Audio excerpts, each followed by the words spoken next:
Welcome. In this video, I'm going to go over how to complete a chi-square test for independence. So as you can see, we have a contingency table, and we know that a research study examined the relationship between parental status and the preference for a new product. And here is the summary of that data collected from 200 participants. Now we want to know if there is a significant association between parental status and product preference, and this is at the 5% significance level. So let's go ahead and start by identifying the null and alternative hypothesis. So our null hypothesis is that preference for the product or product preference is independent of parental status. Now the alternative hypothesis is product preference is dependent on parental status. Excuse me. Okay, so next we're going to compute the expected frequencies for this contingency table. So as you can see here, I created another table. And this you don't have in your notes. Yours is up above, but in order to help this layout be a little more screen friendly, I copied and pasted it here. You don't have to do that. You can just reference the one up above on the top of your page above this problem. And let's recall that the expected frequencies for this table are as follows. For each cell, we take the row total, multiply that by the column total, and divide this entire quantity by the grand total.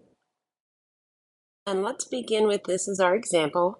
We take the row total. In this case, it's 90. We multiply that by the column total. In this case, it's 120.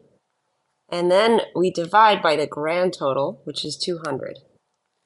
So let's go ahead and do 90 times 120. And then let's go ahead and divide that by 200. Now on your own paper, you don't have to erase this work. I'm going to delete this here since I don't have the space for it, but you should leave any little side work on your own guided notes template, at least those of you in my course. Okay, now let's go ahead and complete this one here, and we do this in the same manner. The row total in this case is 110.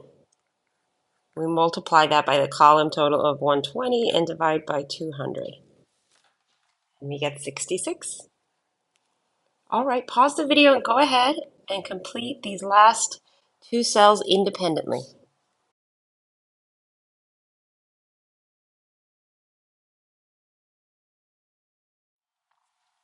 Okay, you should have paused your video and worked out these last two cells. So parents that do not prefer the new product, the expected frequency is 36, and non-parents who do not prefer the new product, the expected frequency is 44. Okay, so now we're going to manually calculate the test statistic. So to calculate the test statistic, chi-squared, we sum each of the observed frequencies less the expected frequencies squared divided by the expected frequencies. So for our first green cell, and I'm referring to this one as the green cell here, our observed frequency is 50. We subtract the expected frequency here, which is 54, and then divide by that same value. Oh, and look at me, I forgot to square this. Okay, now let's go ahead and move on to our orange cell and do the same thing. Observed of 70 minus the expected of 66 divided by 66, and of course we square the numerator.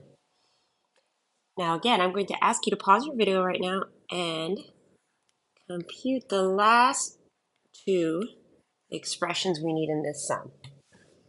And now for those of you in my course, I want to remind you, I can't force you to pause your video. I can't force you to actually try this material.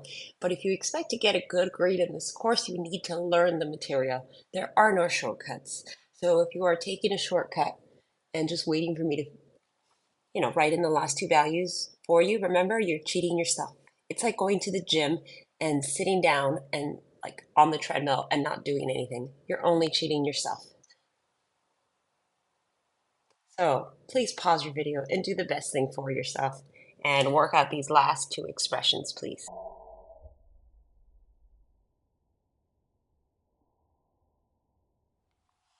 Okay, now that you've paused your video, you should have written out the last two expressions where we take our observed, subtract the expected, square that quantity, and then divide again by the expected value here. And now on your calculator, take a moment to work this out to 3 decimal places. Okay, you should have paused your video again and gotten 1.347. All right, let's move on. And here for this part, I'm going to shake it up a little and do this a little differently than I had first anticipated when I wrote these notes up. So if you're looking at this video for my course and the notes look a little different, it's probably because you're in a future semester and I've already updated this.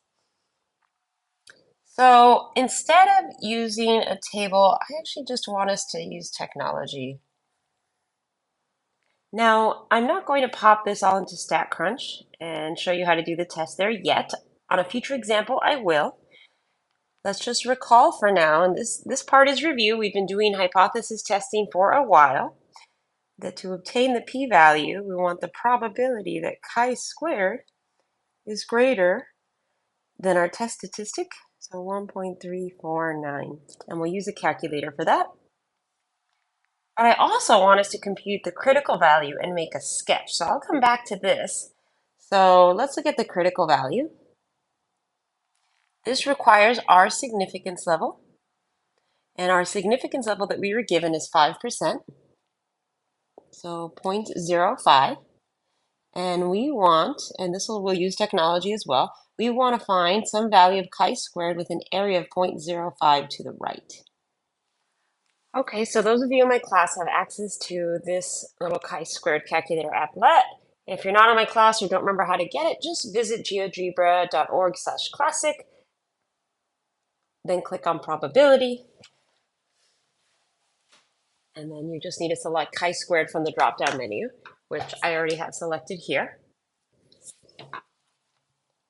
So we need our degrees of freedom, which I have not worked out, and those are dependent on both the row and columns.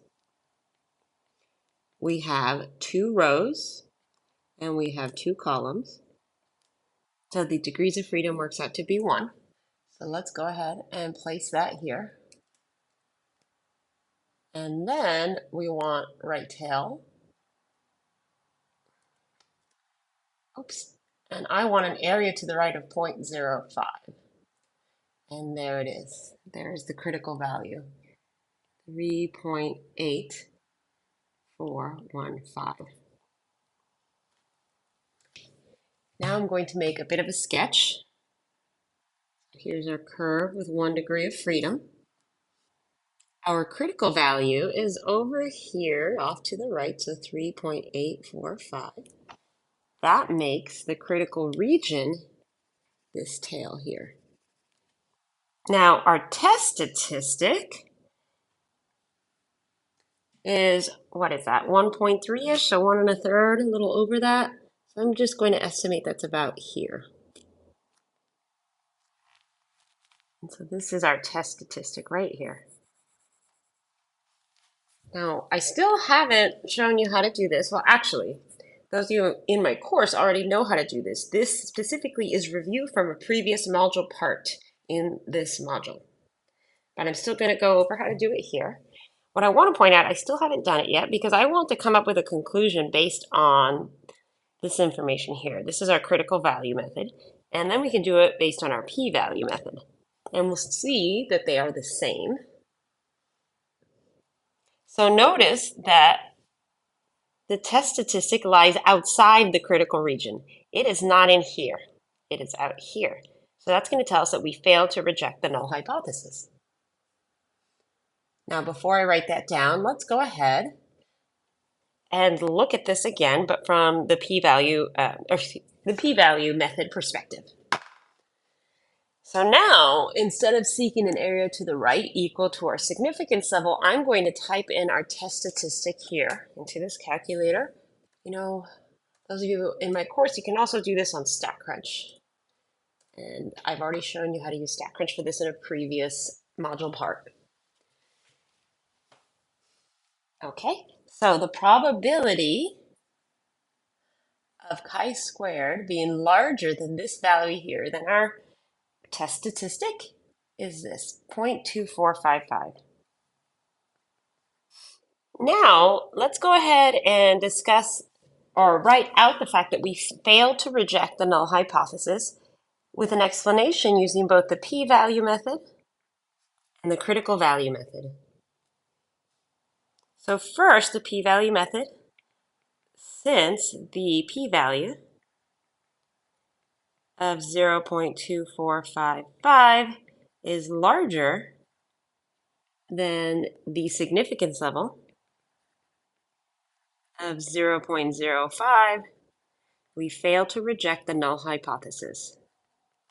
Next, let's look at this using the critical value method, so within that lens. And in this case, since the test statistic lies outside the critical region, which is here, we fail to reject the null hypothesis.